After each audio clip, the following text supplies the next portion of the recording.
What is up, gentlemen? Happy as hell to see you guys on this awesome Tuesday night as we come off an awesome win for another episode of the Blind Pig Podcast, courtesy of bgobsession.com. Couple particulars. Hook us up with every like, share, follow. It's 2025. You know all the buttons. I don't have to explain it because you hear it 1,000 times a day. Catch us on all major audio platforms, youtube.com, and of course, you can find us at the mothership at bgobsession.com. Come by, hang out, mix it up. Fail in survivor pools when you take the Giants to beat the Saints like I did this past weekend. It's fantastic. Yeah, this was the toughest week ever we have a huge NFL pick'em contest. And I'm not going to name names, but we had guys like normally our low is like 9 or 10 correct calls. And I think we had somebody that only had 3 this week. Is that person on this podcast? Oh my goodness! But I mean, I think our high this week was 8, which is, I mean, usually we're up in the like 80-90% range so that's crazy. Yeah, it's just a great NFL season, man. If you didn't think parity was here before, it's here now. It is absolutely here. So I guess we can jump right into this thing. I'm going to give everybody on this podcast their flowers because I just want to revisit what we talked about last weekend. First off, Paul, Bob, myself, and John all picked the Chargers to beat us, and we were dead wrong. But after we picked the Chargers, I threw it out there and said Washington wins if. What happens?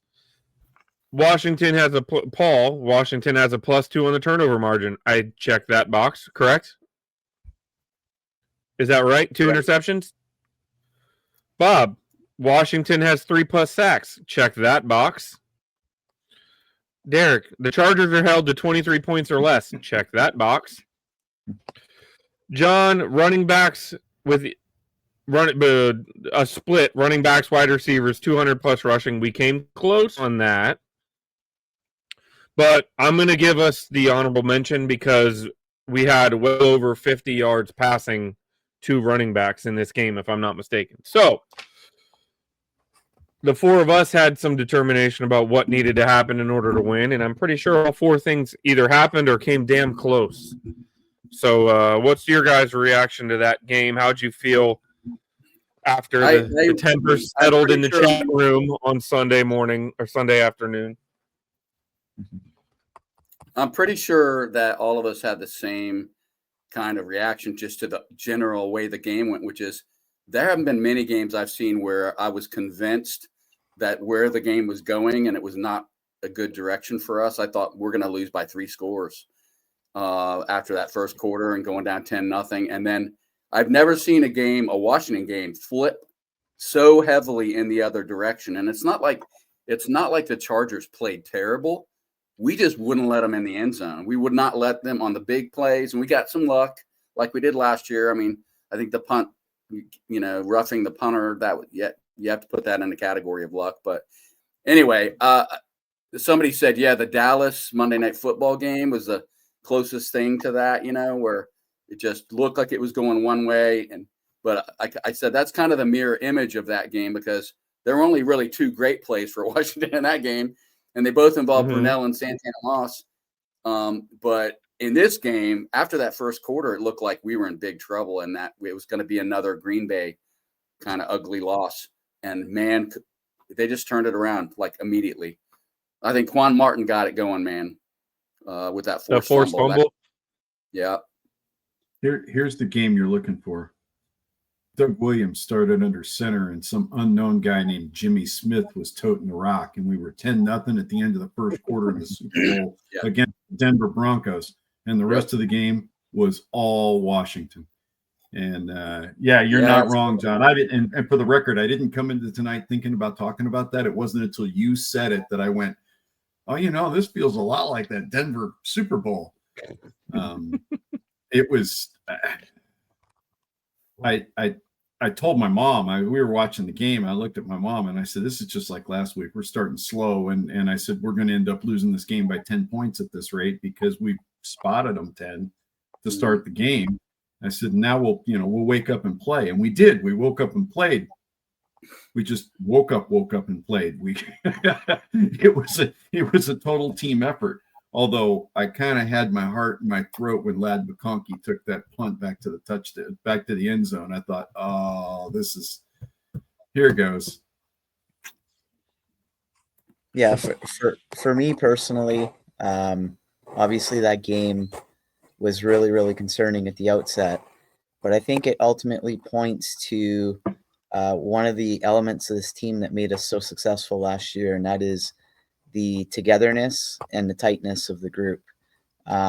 If they're not unified, if they're not all on the same page, if they're not, all pulling in the same direction, then I think that game can fall off the rails real quick. And I think it's a testament to Dan Quinn and the belief that his players have in him and the trust that his players have in him. He just seems like a very steadying force on the sideline. And I think that factored in very, very heavily into the game. Like the team just seemed to have this mentality that no matter what happens early on, we're going to figure out a way to get this done and make it happen. And I think that begins with the coach and just trickles down the roster as a result of his resolve and as a result of his approach to the game. So I think that was a big part of our victory. And I just want to say that I'm very thankful that we have a guy like Dan Quinn, who's that steadying force on the sideline, believes in his players, because I think that contributes as much to our success as anything else. Yeah, we got to talk about Bill. Go ahead, Derek. We got to talk about Bill. I echo a lot of your guys' feelings. And look, I will admit I got testy as all hell in the chat room for the first quarter, to the point where Bob and I were texting back and forth so I could woo-saw my ears down a little bit. So because I was getting a little angry, there was a lot of doom and gloom, right? Like, and I, trust me, I get it. But at the same time, I think that we need to look at this team to Paul's point. Don't tell me it's over. That's why I put this as my caption. It's not over yet, right? This team has shown, and the identity needs to be recognized, that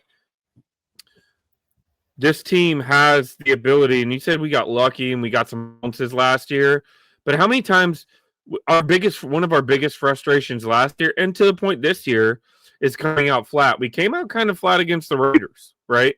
We came out kind of flat against the Giants. We were not up 10-0, 14-0 at the end of the first quarter. That Raiders game, if I'm not mistaken, was 10-10 at halftime, and we just took off. So this team is showing more and more of an identity that the game's not going to be over. We can score quick. And then when you've got a guy like JD5 who's under center, any play at any time, anywhere on the field can change the momentum of a game. We got some bounces. Johnny Newton with the perfect of a hand up, deflects the ball to Mike Sainristil. Some argue that's the biggest play of the game. I would argue it's the drive following that's the biggest play of the game, because all they did was just happen to go 99 and find it and score a touchdown. The importance of what happens after the play. How many times in the past have we had a big play to start a drive, we get down to the 50, and then it stalls? Not this team. JD5 just finds a way to launch 162 yards in the air. The sets us up in perfect position, and we finish the drive. So it's as frustrating, and I think we as fans need to realize this, and we saw it last year. We saw periods of time where we had a good first quarter, things slowed down, and then a fourth quarter explosion. And that's just who this team is going to be for a while until we can get this roster completely built. But again, we're only 18 months into this project too, so I hope that's not forgotten. I just think to the point you were making, Derek, about them having belief, and it's not that, I mean, Mariota played his ass off. He's played his ass off every time he's been asked to play, but there's just a different vibe when Jaden's in the game, and you can't tell me that the guys around him aren't like, we got Jaden Daniels. We're not panicking. I mean, Yeah. I don't think 21 points down. I don't think they're panicking. So I just think that is a massive difference. And he looked really good. I saw him take quite a bit of physical punishment, including to his lower legs. I think he's fine. I really do. I was worried about it, but I'm not after watching that game. Well, and to that point, sorry, go ahead, Bob. Well, I was going to say, he looked like Jaden on Sunday, right? And he looked like the guy we kind of expected to see opening weekend. I don't think the first two games he was, I don't want to speculate as to what he was, but maybe he was tight and worried about the sophomore slump or something. I don't know. But this game, he looked like he came out loose and ready to play. He looked like the guy that led us to an NFC championship game last year instead of the quarterback the first two weekends that I felt like looked a little slow in his decision making and maybe not as crisp in terms of his passing placement. This week, he was that strike to McConkey couldn't have been any more perfect. It was exactly where it needed to be. You mean McCaffrey, not McConkey. Sorry, McConkey's playing for the other guys. Good catch. or the touchdown to Debo. The touchdown to Debo on 4th and 7. That may have been even more impressive, right? I mean, he was working against the sideline. He had to give him enough room to get both feet in, but he had to lead him enough to stay away from the defense. That ball was just meanwhile he's got two guys coming after him untouched. Right. Yeah, I mean, he's doing that on the run off the back foot. It's not like he was standing still in the pocket tall and with perfect form. He was totally off script at that point in time, which I guess is where he excels. But that brilliant stuff going on. That 50-yard catch by McCaffrey, man, that was a big boy catch. That was a perfectly thrown ball, but that defensive back was all over him, and he caught it anyway. I mean, he caught it going to the ground. I mean, he couldn't have been, if he'd been an inch further away from it, he wouldn't have pulled it in, and he held on to it. And I think a switch has flipped with him. And then you look at what he's doing in the return game. He had 3 kickoff returns for 92 yards. He's got almost 400 yards of kickoff return, 31.4 yards of return so far this year. I mean, that's not even, I mean, Deebo Samuels is not looking too bad either, but on returns. But man, McCaffrey, you got to be impressed with him. And we got to talk about Bill, you guys. A 7th rounder. You just busted before we move on to Bill. Before we move on, I want to make one point about Jaden. Why don't you want to talk about Bill? I do. But we were talking about Jaden and Mariota, and now I want to look back and I want to say, can we appreciate the adults in the room that did not push Jaden into the game last weekend? Because if Jaden plays last weekend, what does that do for this kind of, you know what I mean? Like, I'm not saying they sacrificed it, but again, the adults in the room are making choices. The coaches, the trainers, the front office are doing things, and instead of rushing back your franchise quarterback, they're trusting their backup. And yeah, we might have lost, but if he plays last week, I don't think he looks like he does. He did this week. You know what I mean? He needs to hit all his marks this week. There you go. Anyways, and I don't blame Mariota for last week's game anyway. I mean, Mariota had a pretty good game. I blame the fact that the defense came out and let him have 10 points on the off, without a stop, and we played the catch up the entire rest of the game. I know somebody's going to say, well, we did the same thing in San Diego, but if the offense comes out or the defense comes out and gets a stop last week, we're not trying to play catch up with Mariota under center. It's two different guys, right? Playing catch up with Mariota under center is not the same as playing catch up with Jaden under center.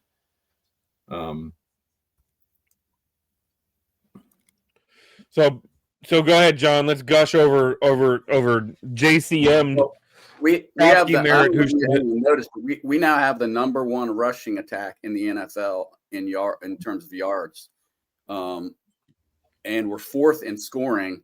And I put about 50% of the reason for that on Krosky Merritt, and of course having Jaden Daniels under center and what he can do doesn't hurt either, which people will point out. But I mean, I'm telling you right now, that guy's. I think he might be special. I haven't seen a running back who kind of was that electric since Portis came here. I don't think that's maybe Alfred Morris in his rookie year. I mean, that was a pretty amazing rookie year, like 1,600 yards, I think he had. But yeah, but I think that was as much scheme as it was Alfred, right? Yeah, that's what I was gonna say. Yeah, that was welcome to the NFL. Let me show you the read option with a read option quarterback, and nobody knew what to do with it. You notice the next couple of years, fumble, so that's not good. You notice the next couple of years, Alfred's numbers. Not to take anything away from Alfred, because he's one of my favorite dudes of the last 20 years. But and then Deebo Samuels is another guy that he's so good we just don't even talk about him, because it's like, yeah, Deebo, that's half the offense, because it is, and I mean, all this talk when he came here was, why are we bringing in these old guys? He's out of gas. He's a fat body, and look what he's doing. He's going to have a career year if he keeps it up, which is unbelievable. I think I saw a stat. He's 8th in receptions in the NFL, like 8th in the league in receptions. I know his yards after catch is like off the charts. To your point, Bob, I think with Alf, look, I loved Alf too. Alf was my dude. Alf left here and he disappeared. You watch the way Bill runs, and you could plug him into most offenses, and that guy's going to be effective. Like, he's cut back, he's creating lanes, he's exploding around the edge. That's not running through holes that the four of us could run through. He's doing things that are dynamic.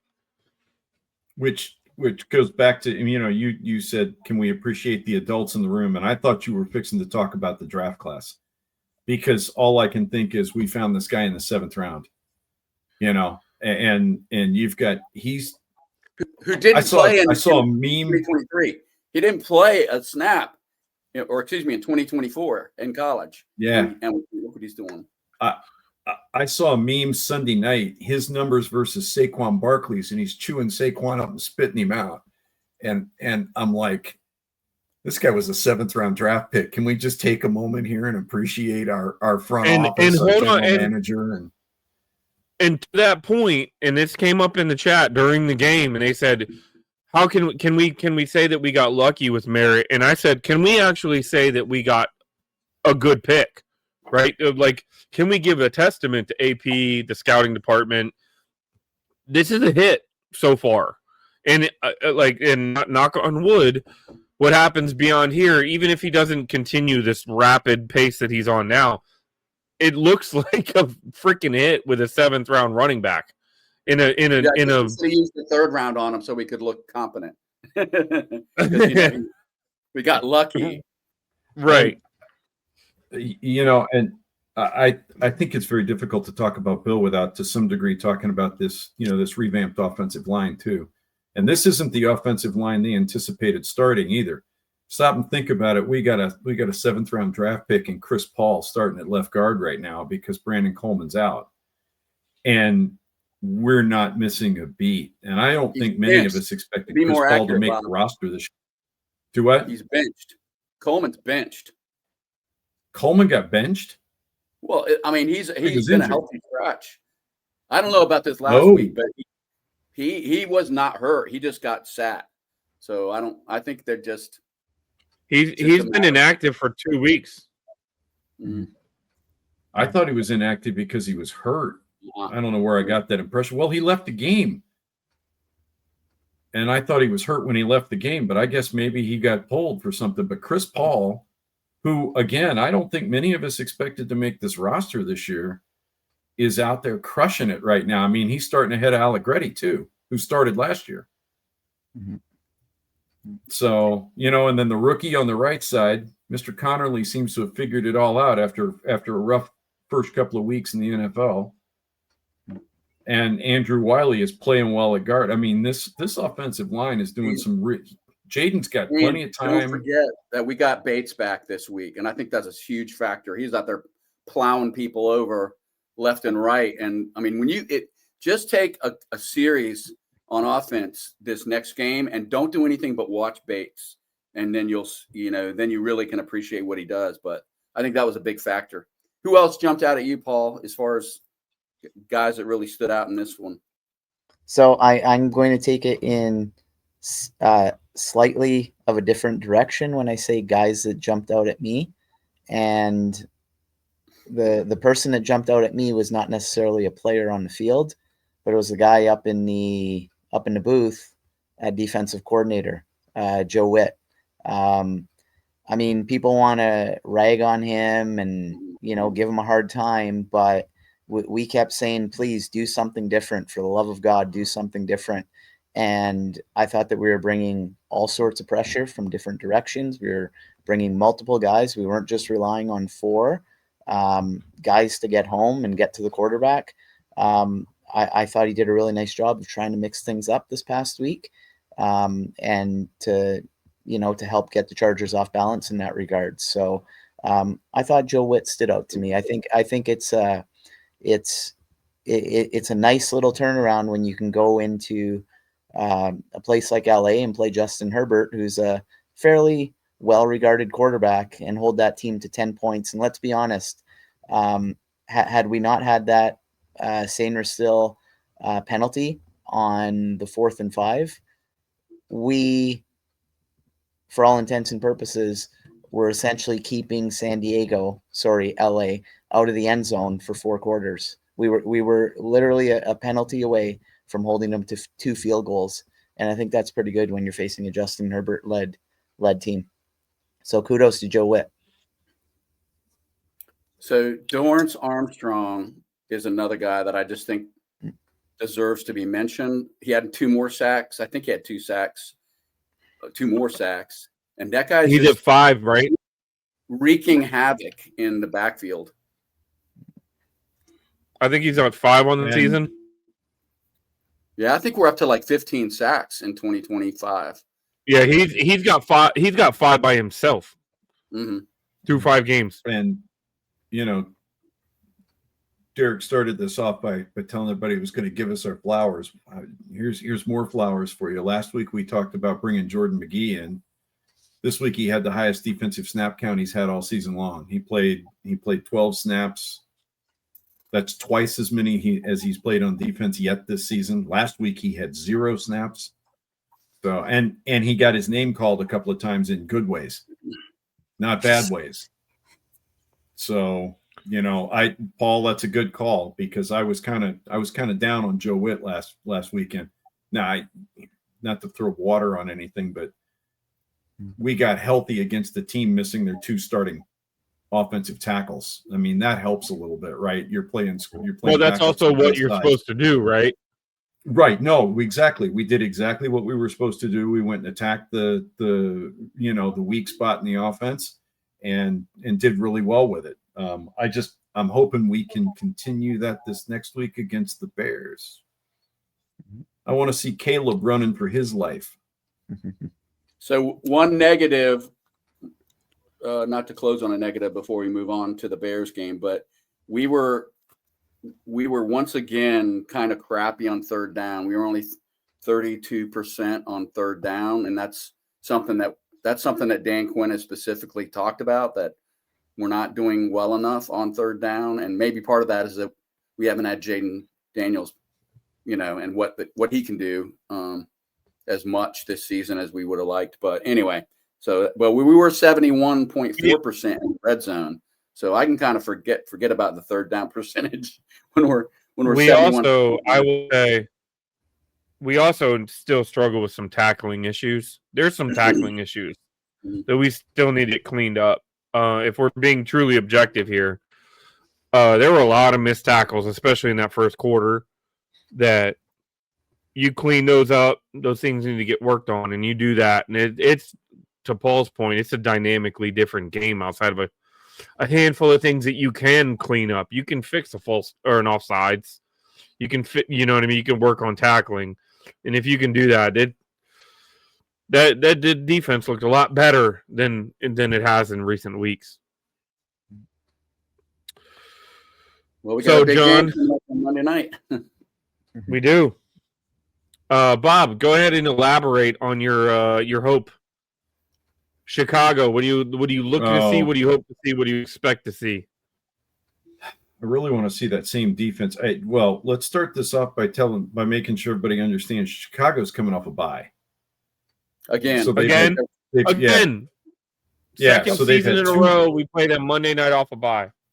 Yeah, so they've had 2 weeks plus an extra day to get ready. We're coming off of a West Coast trip, so even though it's a home game for us, it's still something of almost a short week. I mean, I guess it's better than if we were playing on Sunday, but the cards are kind of in Chicago's favor, except for the fact that they have to come visit us.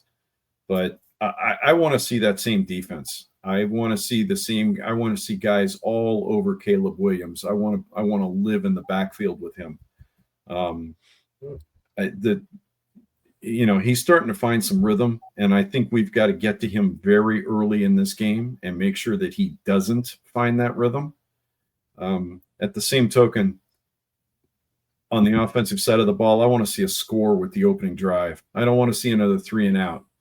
Have we done anything other than 3 and out this season on the first drive of the game? I don't think we have we? I think every single one has been a 3 and out.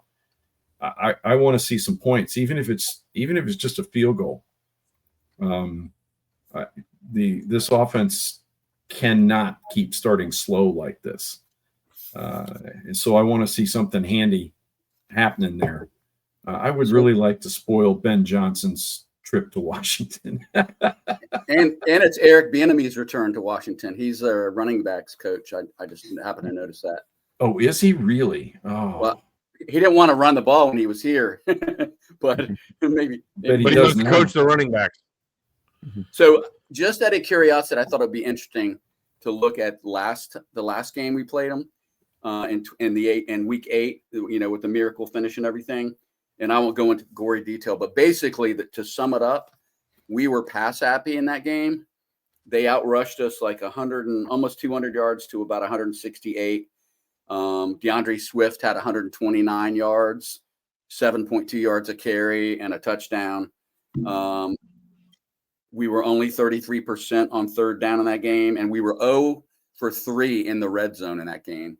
So, which is why it,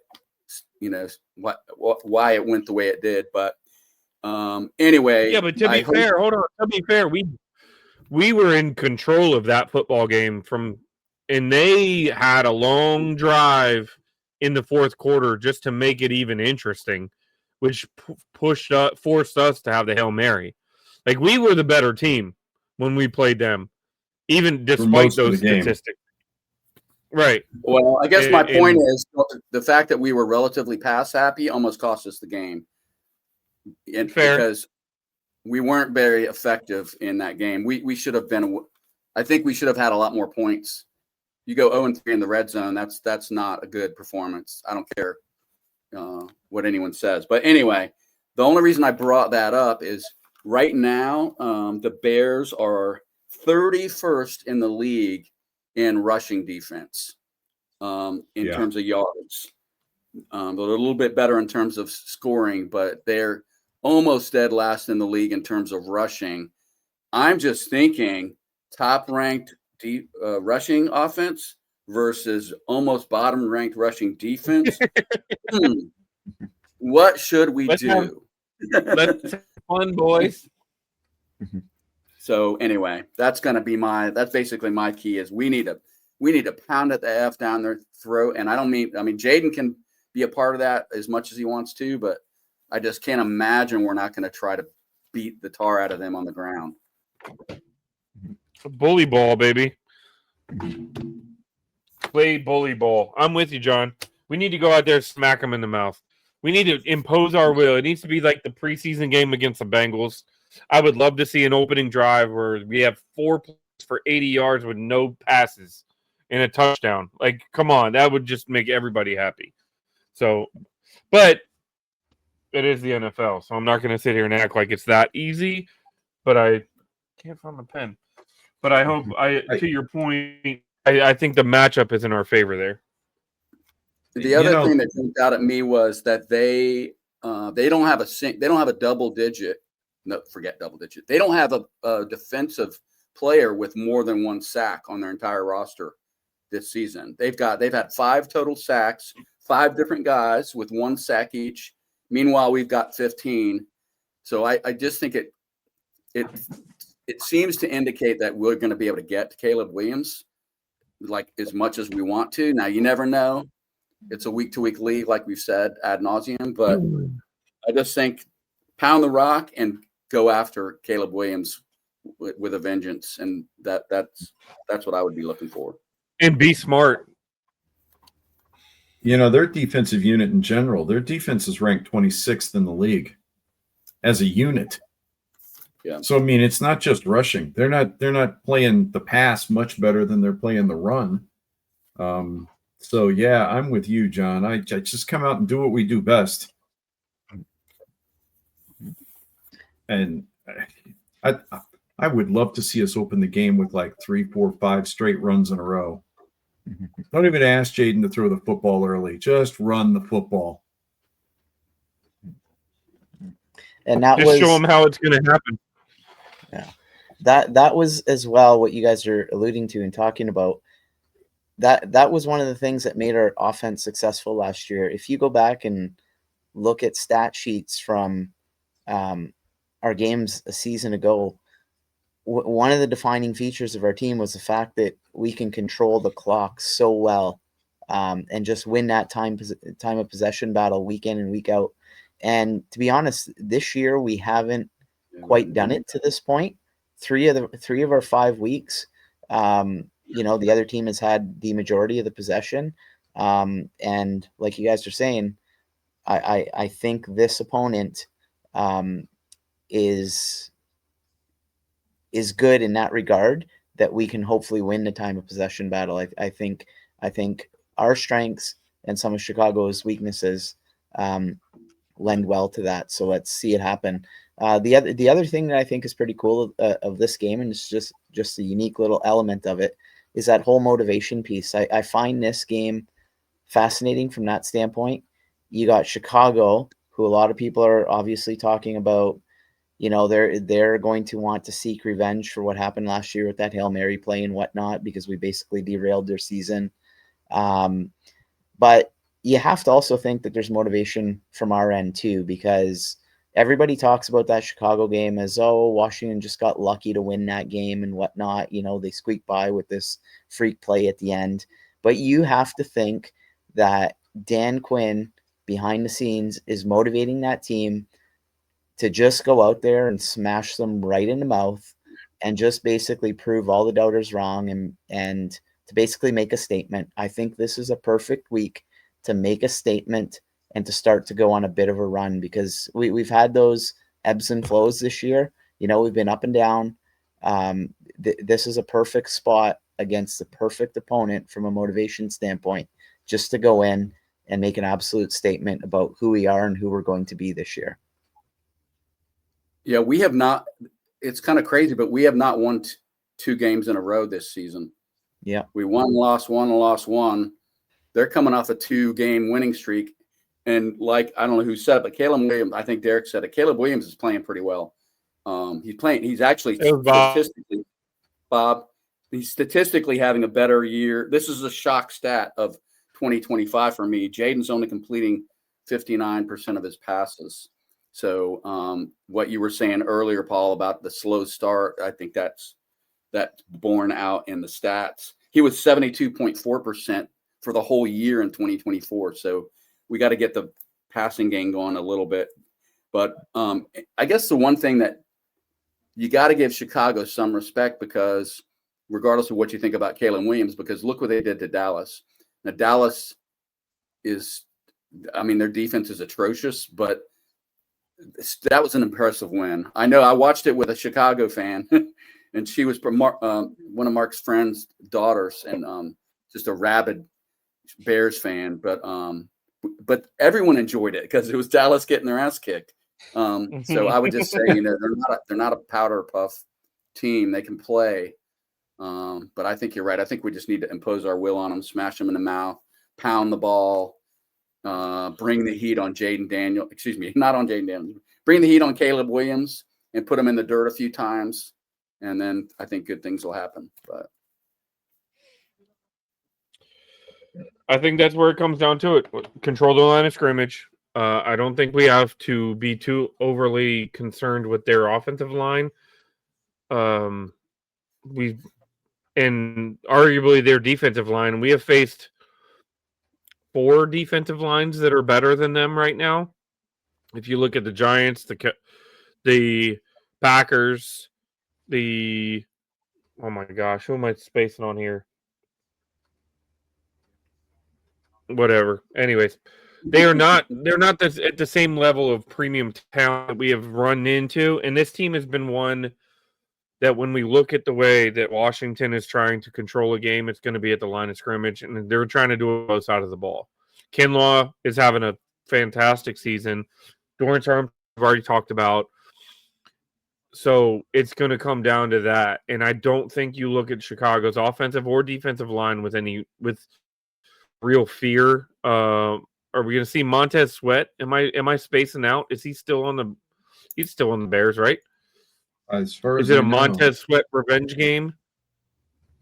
they opportunity gave him a big contract extension. Right. But beyond him, I don't know. One difference in this matchup between last year, DeAndre Swift, man, he kind of tore us up in that game. He was a lot of their offense, and he's really the only running back that gets carries for them. But I feel a lot better with this defense because I think we're pretty good against the run than I did last year. I think that was one of their big goals in the offseason was to, we're not going to have 300 yards of rushing against us in 2025. And I think they did a good job of that. So I'm hoping that, he's going to get his yards, but I'm hoping if we can hold him under 100, then I think we're in good shape. So as we wind this thing down a little bit, he has one of those 5 sacks. Yeah. Couple of notes in this game. Commanders, this will be the only time this season we wear our battle blacks, at least currently, unless there's an adjustment to the jersey schedule. Obviously, we already talked about the Bears coming off a bye week, and there are 2 Monday Night Football games. The other one is Bills-Falcons, kicks off at 7:15. So it'll be one of the Monday night doubleheaders. And there will not be a Manning cast for this one, but there will be when we play the Chiefs in 3 weeks. So, fellas, I ask you, let's do some predictions. We'll kick things off with Bob. What do you think's going to happen, brother? I think this will be the highest scoring game of the year that we played so far. I think we see Washington actually break into the 30s, but I think Chicago actually plays a pretty good game. I'm going to say. Hold on, brother. We hit 40 with the Raiders, didn't we? You're right. We did. And now I'm spacing out. Yeah, we did. We hit 40 with the Raiders, so that's fair. I'm going to say Washington. All right, I'll take 42. That's fine. The Bears 27. Sorry, Washington. What? 33. 33. Bears 27. All right, 33-27, Washington. All right, sweet. What you got, Brother John? So with the caveats of what the hell do I know and anything can happen, I feel like we're going up against the 31st ranked rushing defense. And as I said, we're one of the best rushing teams in the league right now. We got to pound it down their throats, max pressure on Caleb Williams. And I think the other thing is let Jaden go on 3rd down, like get back to some of the creative stuff we did. I think we saw a little bit of that on Sunday, but let him go on 3rd down so we can convert, some of those and keep drives moving and kind of have that ball control thing going like Paul was referencing from last year where we, almost every game we had time of possession advantage. I agree with Bob. I think it's going to be a high-scoring game. I just think most of the high scoring is going to come for the good guys. I have it 38-20 Washington. From your lips to God's ears. Oh my God! Oh my gosh! Yes, please. All right, I'll go ahead and go, so I don't always make my last. I tend to agree with you guys. I think that all the things are lining up right now that we should be the better team. I think we are the better team. I think the expectation is that we can do what we need to do against them. We haven't even talked about the fact we do this whole podcast. It's been 41 minutes. Nobody talked about the fact that Terry McLaurin and Noah Brown might play, right? And we have done what we have done offensively against a team like the Chargers without those two guys. And with those two guys, I think it just helps. But I don't think it strains the offense like you've seen when some superstars come back. I do think we break into the 30s. I don't think we blow up. We kind of coast there. I'm going to go 31-19. Funky score by the Bears. They go for a 2-point conversion late to make it a 2-possession game, whatever. But I'm pretty confident that we can do what we need to do against them. All right, brother Paul, what you got? Okay, so when I look at the schedule and I try to look ahead, obviously it's a gauntlet from beginning to end. But if you think back to if you think back to our two losses that we have this year, they're both conference losses to the Packers and Falcons. This game has a little bit more importance, I think, than what some people might tend to think, especially when it comes down to tiebreakers and whatnot at the end of the season. We can't afford a third loss in the conference before even hitting the majority of our divisional games.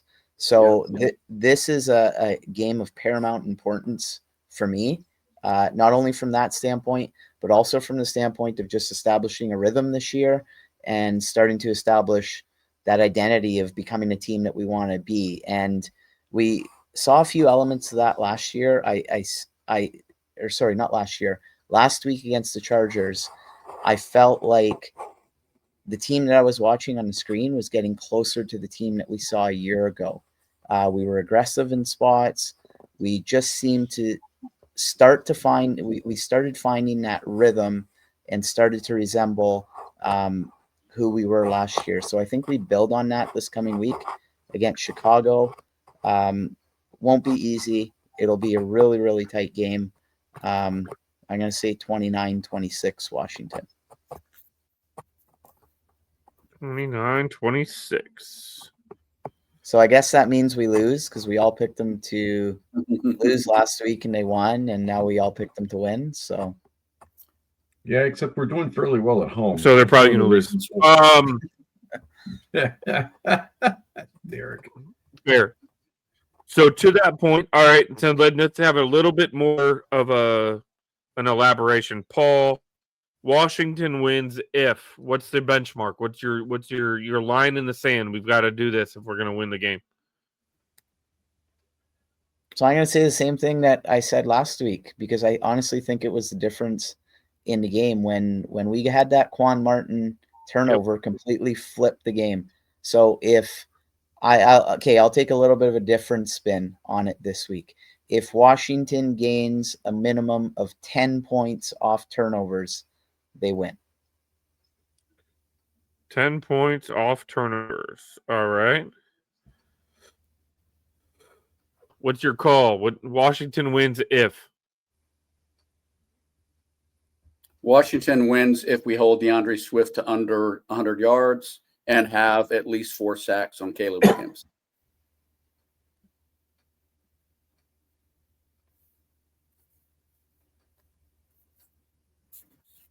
Did we lose Derek? Maybe. I think Derek's frozen. Oh Lord! Don't make me take over the MC duties. I thought he was just being deliberative. No. I'm pretty sure he's frozen. All right, what you got, Bob? Okay. Well, everybody else seems to go with limiting Chicago, so I'm going to go the other direction. If Bill goes over 125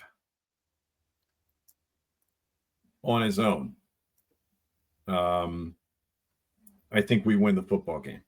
I think that's a that's a pretty good sign. Now, of course, part of the problem with picking Bill for that is that Bill could go over 125 on 12 carries.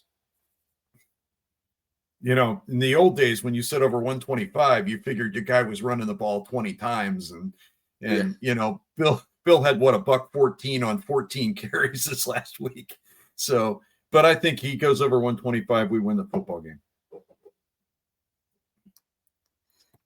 All right, we're getting Derek back here. Hey, he's back. All right, Apparently, Derek, my internet decided to give me a middle finger. We just thought you were deep in thought there for a minute. So. I was totally deep in thought to the point I froze the feed. All right, brother Bob, what's your Bill call? goes for 125 or more.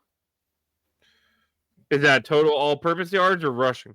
No, that's just rushing the ball. That doesn't count anything he picks up catching the ball. That's just running the football.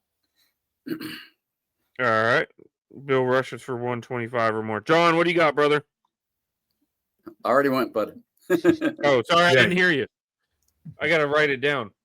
Okay, well, I said more than we hold DeAndre Swift to less than 100 yards, and we sack Caleb Williams at least 4 times. Swift less than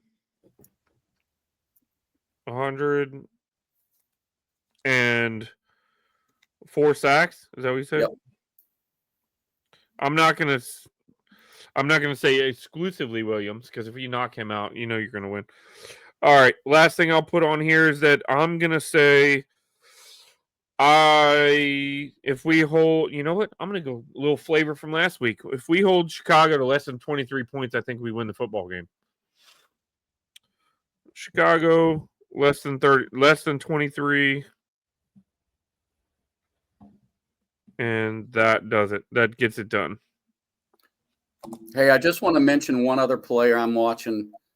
We kind of forgot that we've got Sam Cosmi, who I don't know that he's going to be back for this one, but I think it's coming soon. And O-line's playing pretty well. So that's going to be a big boost for us. They haven't activated him yet, right? He's in the window. 21-day practice window for like a week now. Oh, okay. All right. I missed that. And you're right. I went and looked. Coach's decision on Brandon Coleman. And if you go look at the depth chart, he's been moved all the way to 3rd. He's behind Allegretti. Yeah. I don't know what's going on there, but. Yeah, I don't either.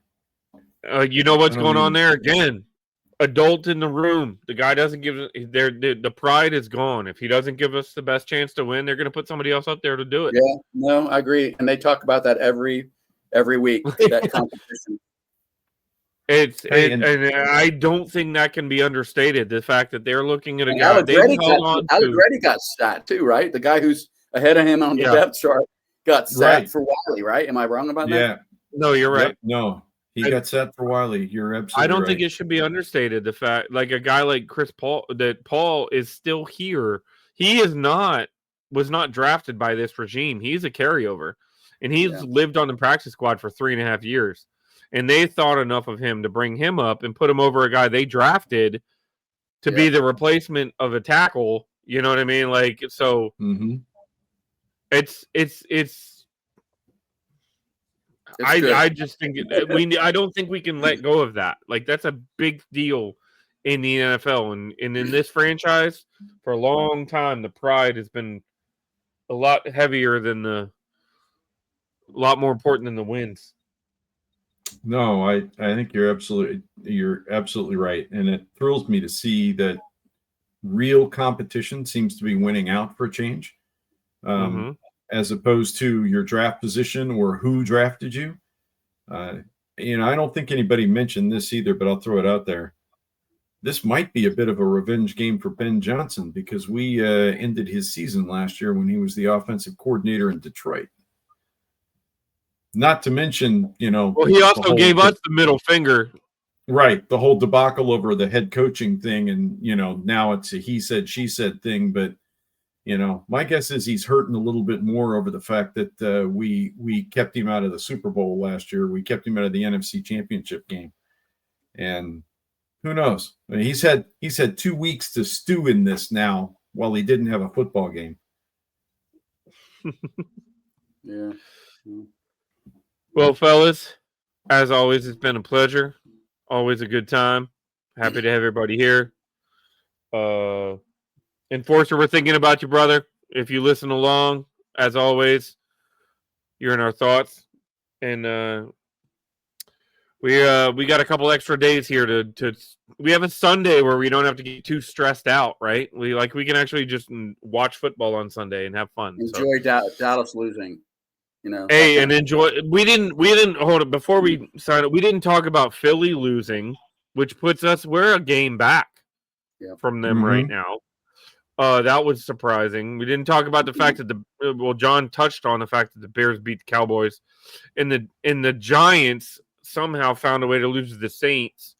So it is if there's not parity in the league, I don't know what you're hoping for because it is all craziness. The Chiefs are spiraling. The Ravens have completely gone off the rails. The Bengals just traded for Joe Flacco in a desperation move. So he's going to be coming into their camp to try to hold their season down because now their division's wide open with the Ravens stumbling. So it's been a crazy NFL, and it's going to continue to be that way for a while, I think. And by the way, you were talking about motivation. I think the biggest motivation for Chicago is they can't lose a lot of games and have any chance of coming out of that division. Not with Detroit, Minnesota, and Green Bay in it.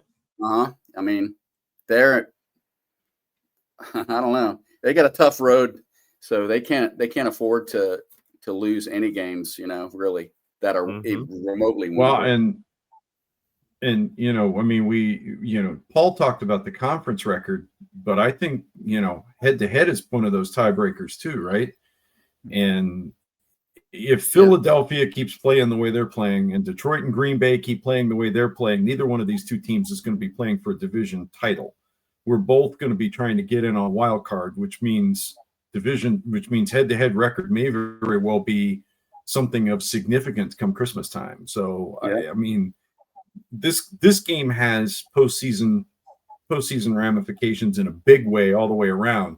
Paul's conference record comment plus the head-to-head, I think it's I hate to call anything this early in the season a must win, but if you're serious about getting into the playoffs and playing deep into January, I think this is one of those games you absolutely have to have at this point in time. Yeah, it's a leverage win. Mm-hmm. All right, gentlemen. Enjoy the time. We'll find our way back here, same bat time, same bat channel next week. And we'll close things out by saying that'll do, pigs. And by the way, Blue Jays are beating the Yankees. That's cool. All right, boys. Have a good night.